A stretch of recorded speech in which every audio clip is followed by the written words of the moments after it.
Alors que les sanctions sur la dernière vidéo du JDG suscitent la colère de certains, le créateur a décidé de publier une vidéo explicative de toute l'affaire. Une vidéo assez longue que je vais vous synthétiser. Alors que s'est-il passé? Je vous donne les éléments de réponse en vidéo. Petit rappel des faits. La précédente vidéo du JDG a été démonétisée et interdite aux moins de 18 ans par YouTube dans ses deux versions disponibles sur la plateforme. Le joueur du grenier s'est indigné de ces sanctions et a fait part de sa volonté de prendre un avocat pour éclaircir cette affaire. Nous pouvons maintenant revenir sur la vidéo du jour. On y apprend tout d'abord que l'épisode était prévu pour être sur le format jeu en vrac, un format bien connu sur la chaîne du Bazar du Grenier, mais au vu de la densité du script, l'équipe a décidé d'en faire un épisode du JDG. Fait unique pour le créateur, la vidéo était amenée un mois avant sa sortie, et cela a permis au JDG de la soumettre à YouTube pour connaître son avis et si cette dernière pouvait être monétisée. Cette initiative aurait dû permettre au JDG de vérifier l'éligibilité de la vidéo pour la monétisation afin d'éviter les démonétisations fréquentes qu'il subit. Le point intéressant ici, c'est qu'il a demandé deux avis différents sur sa vidéo et les retours qu'il a reçus sont surprenants. On lui demandera de littéralement flouter des pixels ou censurer des mots comme pisser qui pourtant n'est pas une insulte. Le JDG mettra en lumière un gros problème dans la modération, le caractère humain derrière. Bien qu'on ne puisse pas reprocher à un être humain qui doit trancher l'éligibilité d'une vidéo de faire quelques erreurs, le point fort à remonter est que la validation d'un modérateur n'est pas définitive. C'est-à-dire que si une personne A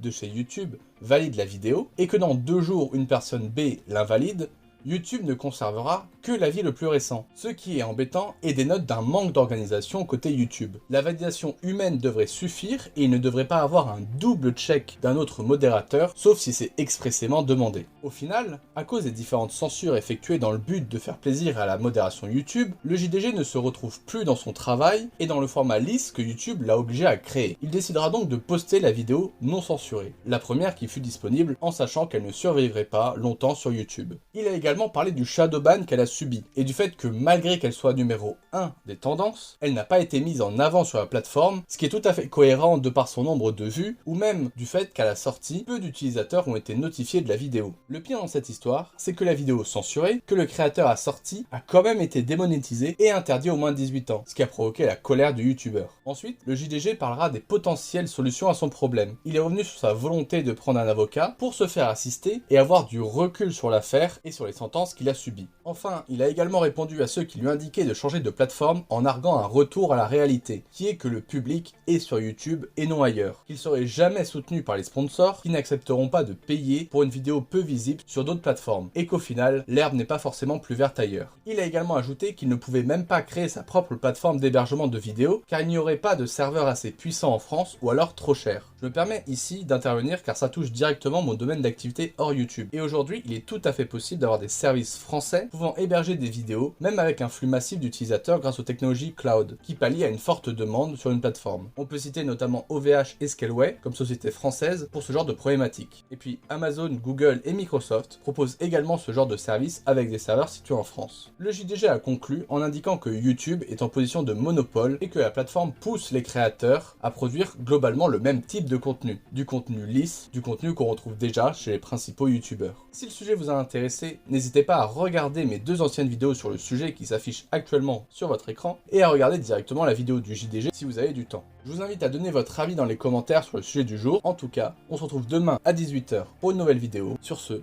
à plus.